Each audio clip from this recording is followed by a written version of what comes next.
দীর্ঘ 15.5 বছরের দুর্নীতি এবং দুঃশাসনের অবসানের মধ্য দিয়ে জাতি নূতনভাবে প্রাণ ফিরে পেয়েছে গত বছরের 5ই আগস্ট। এরপর থেকে দেশের মানুষ কিছুটা হলেও স্বস্তির নিঃশ্বাস ফেলতে পারছে। যদিও জনগণের প্রত্যাশা অনেক এবং প্রত্যাশা অনুযায়ী অনেক কিছুই অপ্রাপ্তি রয়ে গেছে, তবে 15.5 বছরে যে জঞ্জাল তৈরি হয়েছে তা দূর করতে কিছুটা সময় সঙ্গতভাবেই লাগবে। এই জন্য সকল রাজনৈতিক দল এবং অংশীজন ইতিমধ্যেই সংস্কারের কথা বলেছে এবং সরকারকে যৌক্তিক সময় দেওয়ার কথা বলেছে। আমরা আশা করছি যৌক্তিক সময়ের ভিতরেই সরকার সংস্কারগুলো সম্পন্ন করে একটি সুষ্ঠু গ্রহণযোগ্য নির্বাচনের দিকে দেশকে নিয়ে যাবে। বাংলাদেশ পৃথিবীর মানচিত্রে আয়তনের দিক থেকে নিঃসন্দেহে খুবই ছোট, কিন্তু বিপুল জনসংখ্যার একটি দেশ।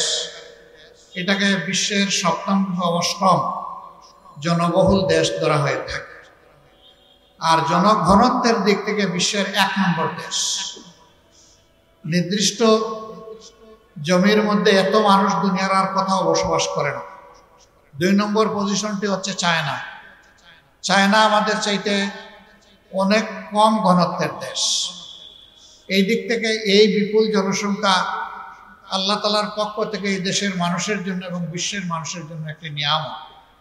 যদি আমরা জনসংখ্যাকে জনশক্তিতে পরিণত করতে পারি, যদি প্রত্যেকটা প্রাপ্ত বয়স্ক নরনারীর হাতকে দেশ গড়ার, সমাজ গড়ার কারিগরের হাত হিসেবে আমরা তৈরি করতে পারি। স্বাধীনতার পর এক এক করে 53 বছর গিয়েছে। বহু জাতির ঘুরে দাঁড়াতে 2, 4, 5 বছর লেগেছে। আমরা অর্ধ শতাব্দীতেও সেভাবে কোমর সোজা করে ঘুরে দাঁড়াতে পারি না। পারার কারণটাও একেবারেই স্পষ্ট। 2টা জিনিসই আমাদের এখনো সঙ্গ দিয়ে চলছে। 2 যন্ত্রণা থেকে আমরা কোনোভাবেই মুক্তি পাচ্ছি না। একটা দুঃশাসন, আরেকটা হচ্ছে দুর্নীতি। আবার একটা আরেকটা সম্পূরক। দুর্নীতি করতে হলে দুঃশাসন চালাইতে হয়, আর দুঃশাসন যেখানে থাকে সেখানে দুর্নীতি অবাধ হয়।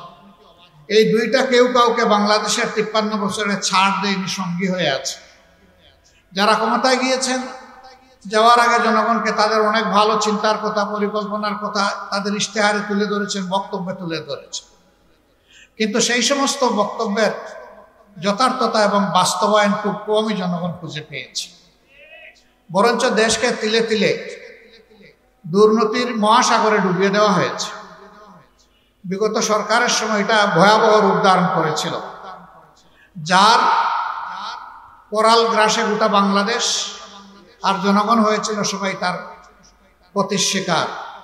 যার কারণে জুলাই মাসের 1 তারিখ থেকে 36 জুলাই বোঝা হয় যেটাকে, অর্থাৎ 5ই আগস্ট পর্যন্ত এদেশের আপামর জনগণ, শিশু, নারী, আবাল, নারী পুরুষ, আবাল বৃদ্ধ বনিতা সকলে রাস্তায় নেমে এসেছে। কারণ সবাই ছিল ভুক্তভোগী, সবাই ছিল মজলুম, মুষ্টিমেয় কিছু মানুষ ছাড়া।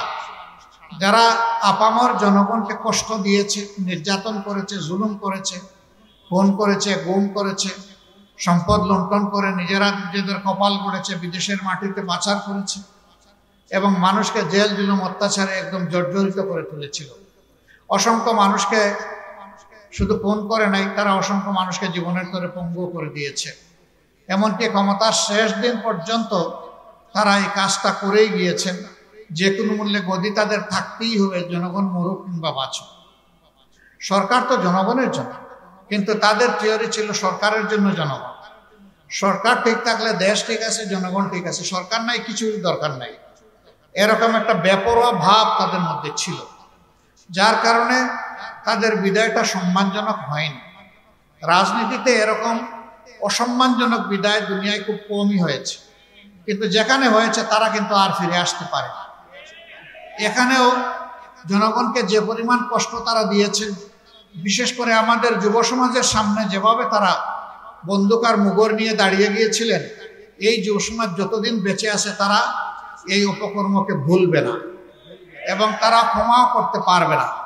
কারণ তুচ্ছ একটা দাবি নিয়ে তারা রাস্তায় নেমেছিল। সেই দাবিটা দমন করার জন্য সরকার খুব অমানসিক ভাবে তাদের উপর নির্যাতন করে 2000-এর কম বেশি মানুষকে খুন করেছে। তাদের সকলেই ছাত্র না, তাদের মধ্যে শ্রমিক আছে, ক্ষুদ্র দোকানদার ব্যবসায়ী আছে, সাধারণ মানুষ আছে, বিভিন্ন মানুষ এখানে ক্ষতিগ্রস্ত হয়েছে, এমনকি কুলের শিশু রিয়াও আছে।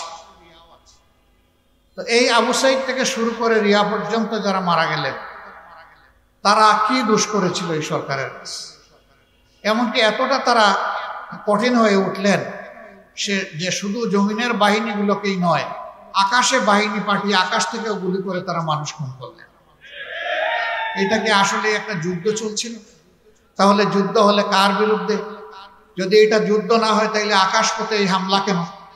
জমিনেই বা জনগণের ট্যাক্সের টাকা দিয়ে কিনা পয়সার অস্ত্র আর বুলেট জনগণের বুকে কেন? তাহলে তারা এটাকে যুদ্ধ হিসেবেই নিয়েছিলেন, ক্ষমতায় টিকে থাকার যুদ্ধ। তো যে দল জনগণের বিরুদ্ধে যুদ্ধ করেছে সেই দল ঠিক করুক যে আদৌ বাংলাদেশে তারা কোনো রাজনীতি করার অধিকার রাখে কি না। আমার সম্মানিত ভাইয়েরা, আওয়ামী লীগ ব্যাংক বিমা সব কিছুকেই ক্ষতিগ্রস্ত করেছে, কোনোটা ডাকাতি করে শেষ করে দিয়েছে এবং এই টাকাগুলা তারা ভাগ বাটোয়ারা করে নিয়েছে। এখন সেই খনির টাকার আলামতগুলা দুনিয়ার বিভিন্ন জায়গায় বের হয়ে আসছে। এমনকি ব্রিটেনের মতো জায়গায় সেখানেও তৎকালীন প্রধানমন্ত্রীর পরিবারের ঘনিষ্ঠজন তিনি দুর্নীতির দায়ে এখন তার দুর্নীতির তদন্ত চলছে এবং ইতিমধ্যেই তার অনেক অসঙ্গতি উঠে এসেছে। তাদের পরিবারের গোষ্ঠীর সকল সদস্যদের কপাল পরিবর্তন হয়েছে, জনগণের কপালটা ধ্বংস করে। আমরা এমন শাসন দুঃশাসন আর বাংলাদেশে চাই না। তাহলে এই সুশাসনটা আসবে কার হাত ধরে? সুশাসনটা আসবে ওই মানুষগুলার অথবা দলের অথবা দলসমূহের হাত ধরে যারা ব্যক্তিগত জীবনে পরিচ্ছন্ন থাকার চেষ্টা করে, যারা নিজেরা অন্যায় অপরাধের সাথে সামাজিকভাবে সম্পৃক্ত হয় না, যারা মানুষের কাছ থেকে চাঁদাবাজি করে না, যারা ফুটপাত থেকে শুরু করে বিভিন্ন এটা সেইটা সবগুলার দখল জোর করে নেয় না এবং জনজীবনের উপর অভিশাপ চাপিয়ে দেয় না, যারা মামলা বাণিজ্যও করে না, হ্যাঁ নিজে আক্রান্ত হলে ক্ষতিগ্রস্ত হলে সত্যের তথ্যের ভিত্তিতে তারা মামলা করার অধিকার রাখে এবং প্রত্যেকটা মানুষের সেই নাগরিক অধিকার আছে। যারা এইভাবে দেশের সম্পদকে নিজেদের কাছে আমানত মনে করবে, নিজের সম্পদ মনে করে হাত বাড়াবে না, এই দেশ কেবল তাদের হাতেই নিরাপদ হবে, অন্য কারো হাতে না। এরকম কারা? তাহলে এই দেশে অতীতে যারা দেশ শাসন করেছেন জনগণ তাদেরকে দেখেছেন। যদি এ দেশের জনগণ মনে করেন যে তারা দুর্নীতিমুক্ত, স্বচ্ছ, তারা চরিত্রবান, দেশপ্রেমিক, আবার জনগণ তাদেরকে বাছাই করে নেবে, কোনো সমস্যা নেই। আর জনগণ যদি তার অভিজ্ঞতা থেকে দেখে যে না, এই সম্পদ ওই নির্দিষ্ট দল তারা তো এটার আমানতদারি রক্ষা করে নাই, পাহারাদারি করে নাই, বরঞ্চ জনগণের আমানতের খেয়ানত করেছে, লুণ্ঠন করেছে, তাহলে জনগণ তার বুদ্ধি, বিবেক এবং তার নাগরিক অধিকার সঠিক জায়গায় প্রয়োগ করবে ইনশাআল্লাহ। আমি এটা বলছি না যে আপনারা একমাত্র দল জামাত ইসলামীকেই বেছে নেন, আপনারাই বেছে নেন কে হবে সেই দল অথবা কারা হবে সেই দল। যাদেরকে উপযুক্ত মনে করবেন তাদের জন্য দোয়া করেন, তারা যেন জাতীয় স্বার্থে ঐক্যবদ্ধ থাকে। দুর্নীতি এবং দুঃশাসনের বিরুদ্ধে তারা যেন একটা শক্ত দেয়াল তৈরি করতে পারে।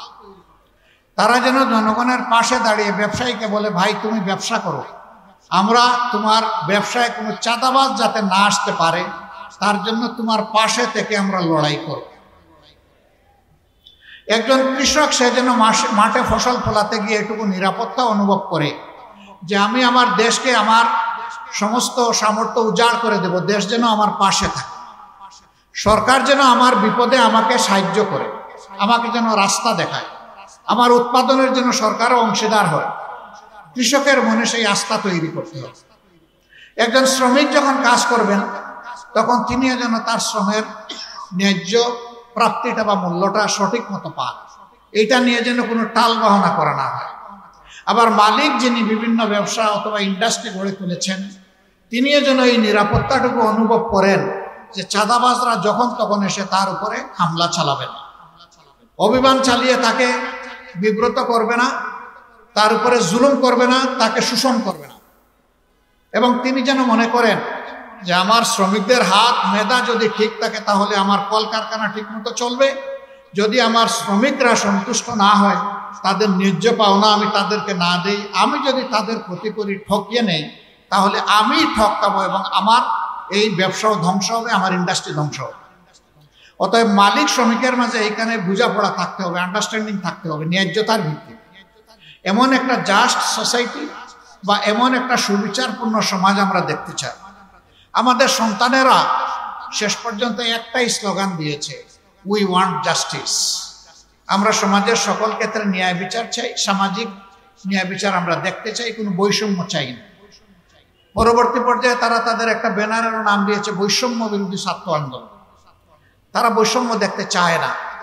আমরা কি কেউ বৈষম্য চাই? আমরাও চাই না। আমরাও চাই যে বৈষম্যহীন একটা বাংলাদেশ গড়ে উঠবে। তাহলে সেটা কিভাবে গড়ে উঠবে? সেটা গড়ে উঠবে যারা এ দেশ পরিচালনা করবেন তারা দেশের মানুষকে সম্মান করবেন এবং ভালোবাসবেন। এই কারণে যে মানুষ তাদেরকে বিরল সম্মান দিয়ে বাংলাদেশ পরিচালনার ফ্ল্যাগটা তাদের হাতে তুলে দিয়েছে। সুতরাং তারা মানুষকে অবশ্যই সম্মান করবেন, ইলেকশনের সময় যেমন, ইলেকশনের পরে 5 বছর হতেন। তারা ফিল করবেন এই মানুষগুলো আমার মতো মানুষকে বা আমার দলের মতো দলকে বাছাই করে নিয়েছে। সুতরাং এই মানুষগুলোর কাছে আমি ঋণী, আমি কৃতজ্ঞ, আমি দায়বদ্ধ। অতএব বাংলাদেশের মানুষ আমার কাছে তারা অত্যন্ত মূল্যবান, মর্যাদার সম্পদ, জাতীয় সম্পদ। একথা মনে করে যারা দেশ চালাবে তারা দেশকে ভালো কিছু দিতে পারবে। সম্মানিত ভাইয়েরা, আজকে আমরা এসেছি আমাদের তুলনামূলকভাবে যে ভাই বোনের আর্থিক দিক থেকে একটু অসচ্ছল, তাদের জন্য সামান্য উপহার। একটু সুন্দর দেখায় না, এত বড় একটা আয়োজন করে তাদেরকে ডেকে এনে এটা তাদের হাতে দেওয়া, এটা বেস্ট। আমি যদি পারতাম তাদের ঘরে ঘরে পৌঁছে দেওয়া, এটা আমি সব সময় বলি, এটা আমার দায়িত্ব। এটা তাদের প্রতি দয়া নয়, অনুকম্পা নয়। যেহেতু আমরা সমাজ পরিবর্তনের স্বপ্ন দেখি, যেহেতু আমরা জনগণের ভালোবাসা চাই, যেহেতু আমরা জনগণের আন্তরিক সমর্থন চাই, সহযোগিতা চাই, সেই কারণে আমাদের দায়িত্ব হচ্ছে তাদের ঘরে ঘরে চলে যাব। আমরা যদি এরকম ঘরে ঘরে সময় দিতে পারতাম, নিজেকেই আল্লাহ শুকরিয়া আদায় করে কৃতজ্ঞ মনে করতাম। আমরা পারি না, তাই তাদেরকে এখানে ডেকেছি।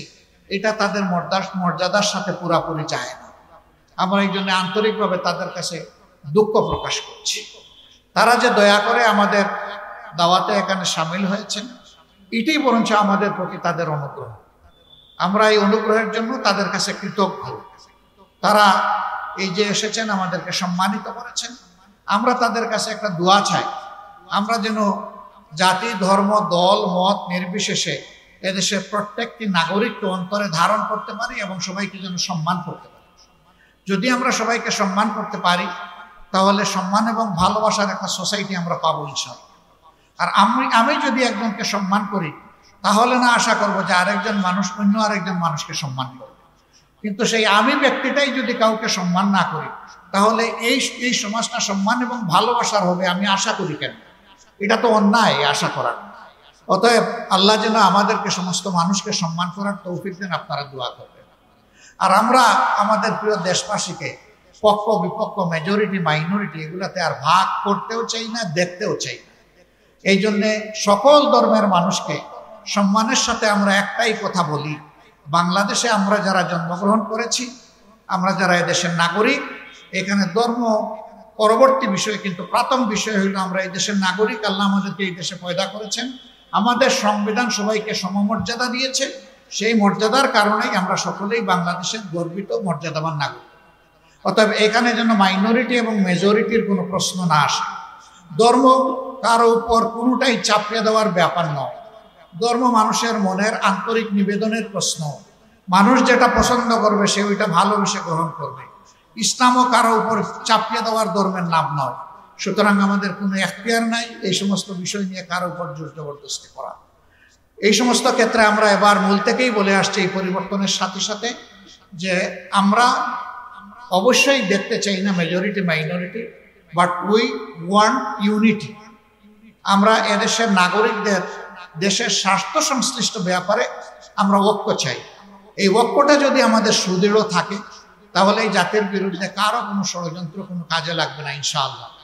এবং এই জাতি মর্যাদার জাতি হিসেবে বিশ্বের বুকে তারা মাথা উঁচু করে দাঁড়াতে পারবে। সেই সম্মানের একটা জাতি গড়াই আমাদের আকাঙ্ক্ষা। আল্লাহ যদি মেহেরবানি করে সেই আকাঙ্ক্ষা কবুল করেন তাহলে তিনি জনগণের মনেও এর প্রতি ভালোবাসা তৈরি করে দেবেন। আমরা বিভিন্ন জায়গায় জনগণের যে ভালোবাসা দেখতে পাচ্ছি, মাবুদের সেজদায় পড়ে এর শুকরিয়া আদায় করার কোনো শক্তি আমাদের নাই। শুধু ওই সমস্ত মানুষগুলার জন্য অন্তর থেকে দোয়া করে, রব্বুল আলামিন এই ভালোবাসা যেন তোমার জন্য হয়, মানবতার জন্য হয়, এই ভালোবাসা যেন মানুষের কল্যাণে হয়। তুমি আমাদের সকলের মনে এই ধরনের ভালোবাসার একটা জোয়ার পয়দা করে দাও। সাংবাদিক বন্ধুরা এখানে এসেছেন, তারা রাষ্ট্রের চতুর্থ স্তম্ভ। তাদের কাছে আমাদের অনুরোধ যে আপনারা সকল মহলের কাছে কল্যাণের বাণী সংগ্রহ করতে থাকেন আর কল্যাণের আওয়াজ জাতির কাছে পৌঁছাতে থাকেন। কারণ আপনারাই হচ্ছেন আমাদের একমাত্র মাধ্যম, যাদের মাধ্যমে আমাদের কথাগুলো জনগণের কাছে যাবে। আর কোনো মাধ্যম আমাদের কাছে নেই। অতীতে আপনারা চাইলেও একটা কনকক্টেড অবস্থায়, চরম নিয়ন্ত্রিত অবস্থায় আপনারা ছিলেন। মনের কথা তা তুলে ধরতে পারেন নাই, খুলে বলতে পারেন। এখন সেরকম কোনো ভয় কিংবা আতঙ্কের সংস্কৃতি নেই। এখন আপনাদেরকে আমরা অনুরোধ করব যে আপনারা যে কথাটা আমরা সবসময় বলি, কালোকে কালো বলতেই থাকুন, সাদাকে সাদা হিসাবে উপস্থাপন করুন। সেই কালো ব্যক্তিটি আমি হলে আমাকেও ছাড় দেবেন না, আমাকেও ধরতে হবে। কারণ আমার একটা ছোট্ট বল ওই জাতির বড় কোনো ক্ষতি করে ফেলতে পারে। এই জন্য আমরা চাই না যে আমরা কোনো অপকর্ম করি, অন্যায় করি আর জাতি অথবা আমাদের সহকর্মীরা অন্ধভাবে আমাদেরকে সমর্থন করুক, এটা আমরা চাই। আমরা চাই যে আমাদের সমর্থকরা, আমাদের সহকর্মীরাও যেন কোন ভুল করলে যেন আমাদেরকে সংশোধন করার জন্য ইতিবাচক সমালোচনা করে। আপনাদের কাছে সেই ইতিবাচক সমালোচনাটাও আমরা চাই। যখন দেখবেন আমরা ভুল পথে, তখন আমাদের ইতিবাচক সমালোচনা করেন, আমাদেরকে আপনারা সঠিক পথে নিয়ে আসবেন। তাহলে চতুর্থ স্তম্ভ কার্যকরী হলে একটি সাস্টেইনেবল ডেভেলপমেন্টের কান্ট্রি আমরা পেয়ে যাব ইনশাআল্লাহ। এই একটা গোষ্ঠী আর রাজনৈতিক আর একটা গোষ্ঠী, এই দুইটা সম্প্রদায়কে চারদিক থেকে সবকিছু দেখতে হয়, 4D ভিশন করতে হয়, 4 ডাইমেনশনাল, সামনা পিছন ডান এবং বাম সব দেখে তারপরে বিষয়গুলো বিবেচনায় নিতে হয়। এই জায়গায় রাজনীতিবিদ যদি এক পক্ষ দেখেন, 3 সাইড না দেখেন, যদি মিডিয়াও এক সাইড দেখে বাকি 3 সাইড না দেখে, তাহলে জাস্টিস ইম্পসিবল এবং জাস্ট সোসাইটি বিল্ড আপ করাও ইম্পসিবল, এটা হবে না। এই জন্য আমাদের এই 2 সেকশনের গভীর বোঝাপড়া আমাদের লাগবে। এই জায়গাটা আমাদের আরো শক্ত হোক, আরো বিল্ড আপ হোক, আল্লাহর দরবারে দোয়া করি। আপনারা কষ্ট করে সবাই এসেছেন, প্রিয় সংগঠনের পক্ষ থেকে এবং আমার পক্ষ থেকে আপনাদের সবাইকে মোবারকবাদ জানাচ্ছি। যে ভাই বোনদের হাতে সামান্য উপহার তুলে দেওয়া হবে, তারা যদি মেহরবানি করে এগুলা গ্রহণ করেন, আমরা কৃতজ্ঞ হব। তারা যেন আমাদের জন্য দোয়া করেন যে মানুষের বিপদে আপদে সবসময় সবার আগে আমরা যেন দৌড়ে গিয়ে সেখানে দাঁড়াতে পারি এবং তাদেরকে সাহস দিয়ে বলতে পারি যে আমরাও আপনাদের দুঃখের অংশীদার, আমরা একসাথে দুঃখ ভাগাভাগি করে নেব ইনশাআল্লাহ। আল্লাহ আমাদের সকলকে সাহায্য করুন, এ দেশের প্রতি আল্লাহ রহম করুন। আল্লাহ তাআলা এই দেশের প্রতি শান্তির ফয়সালা নাজিল করুন। জাতীয় স্বার্থের ব্যাপারে আমাদের সকলকে ঐক্যবদ্ধ হওয়ার এবং থাকার তৌফিক দান করুন। আসসালামু আলাইকুম ওয়া রাহমাতুল্লাহি ওয়া বারাকাতুহু। আল্লাহ হাফিজ। বাংলাদেশ জিন্দাবাদ। বাংলাদেশ জামাত ইসলামী জিন্দাবাদ।